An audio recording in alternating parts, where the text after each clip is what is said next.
I have a serious problem with Pawan Kalyan గారు. ఈ video చాలా సార్లు చేయకూడదు అనుకున్నాను కానీ కుడతామా ఏంటి మళ్ళీ, అందుకే చేస్తున్నా. ఎనీ లీడర్ వాళ్ళ పేపర్ మీద ఏం రాసుకున్నారో అది వచ్చి క్లియర్ గా కమ్యూనికేట్ చేసి వెళ్తారు. కానీ పవన్ కళ్యాణ్ గారు మాత్రం ఆడియన్స్ ఎమోషన్స్ బట్టి మాట్లాడతారేమో అనిపిస్తుంది. దీనివల్ల డోపమైన్ హిట్ లో ఏదేదో మాట్లాడేస్తారు. అక్కడ పుట్టాను, ఇక్కడ పుట్టాను, ఇక్కడ పుట్టాను, అక్కడ పుట్టాను అనడం కానీ, నేను మీకోసం పార్టీ పెట్టలేదు, సుగాలి ప్రీతి కోసం పెట్టాను. ఆంధ్రప్రదేశ్ లో 30,000 మంది అమ్మాయిలు కనిపించట్లేదు అని అనడం, మద్యపాన ప్రియుల మీద కొట్టావు జగన్ అనడం కానీ, నాకెక్కడ కులం నాకెక్కడ మతం నుంచి I'm an apologetic Sanatani Hindu అనడం కానీ, I'm un unapologetic Sanatani Hindu clearly shows and inconsistency. Even ఈ రోజు మాట్లాడిన దాంట్లో కూడా వైజాగ్ స్టీల్ ప్లాంట్ ప్రైవేటైజ్ చేస్తాము అంటే మేము వచ్చి ధర్నా చేసాం. నేను ఇప్పటిదాకా అనుకోలేదు తెలంగాణలో జనసేన ఉంటుంది అన్నారు. ఆల్రెడీ జనసేన 2023లో పోటీ చేసింది బీజేపీతో కలిసి, ఒక్క సీటు కూడా గెలవలేదు. కనీసం క్యాండిడేట్ పేర్లు కూడా ఎవరికి గుర్తులేవు కదా. ఒక స్టేట్ లో నా పార్టీ ఉండాలా వద్దా అనే డెసిషన్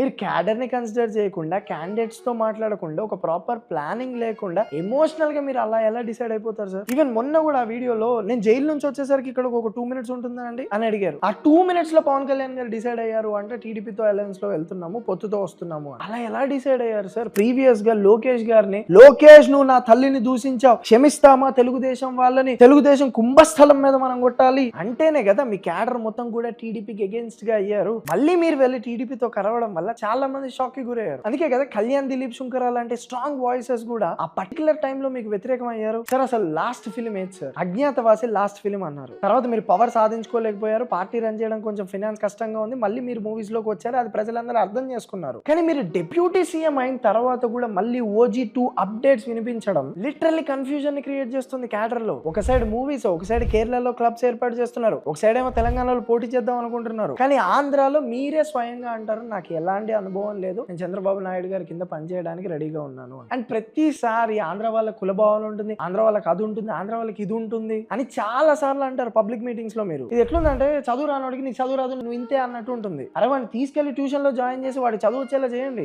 ఆంధ్రాలో కులభావన అనే ప్రాబ్లం ఉంది అని మీరు ఐడెంటిఫై చేశారు కదా, మీరు పవర్ లో ఉన్నారు. ఇప్పుడు కొత్త రీఫార్మ్స్ తీసుకురండి, చేంజ్ మీ నుంచి స్టార్ట్ చేయండి. మీకు గుర్తుందా సార్ జనసేన సిద్ధాంతాలు అని చెప్పేసి 7 సిద్ధాంతాలు చెప్పారు మీరు. అందులో మొట్టమొదటిది కులాలను కలిపే ఆలోచన విధానం. ఏది సార్? మతాల ప్రస్తావన లేని రాజకీయం. ఏది సార్? భాషల్ని గౌరవించే సాంప్రదాయం. ఏది సార్? పవర్ మీ చేతిలోనే ఉంది సార్. ఇట్లా క్వశ్చన్ చేస్తే నాగబాబు గారు వేసిన tweet, leader word is final, shut your doubts, silent your tongue, follow the leader without any questions అని. ప్రశ్నించడం కోసం పెట్టిన పార్టీని ఇప్పుడు వాళ్ళనే ప్రశ్నించొద్దు అంటుంది. ప్రశ్నిస్తే ఎంటైర్ క్యాడర్ ని సస్పెండ్ చేస్తున్నారు. ఇట్లా మీరు సస్పెండ్ చేసుకుంటూ పోతే రేపటి రోజున మీ వెనకాల నడవాలి అన్నా సరే ఎవరికి నమ్మకం ఉంటుంది సార్? కరెక్ట్ గా ఆలోచించండి. ఇఫ్ నేను మాట్లాడిన తప్పు అయితే మీరు కింద కామెంట్ సెక్షన్ లో చెప్పండి.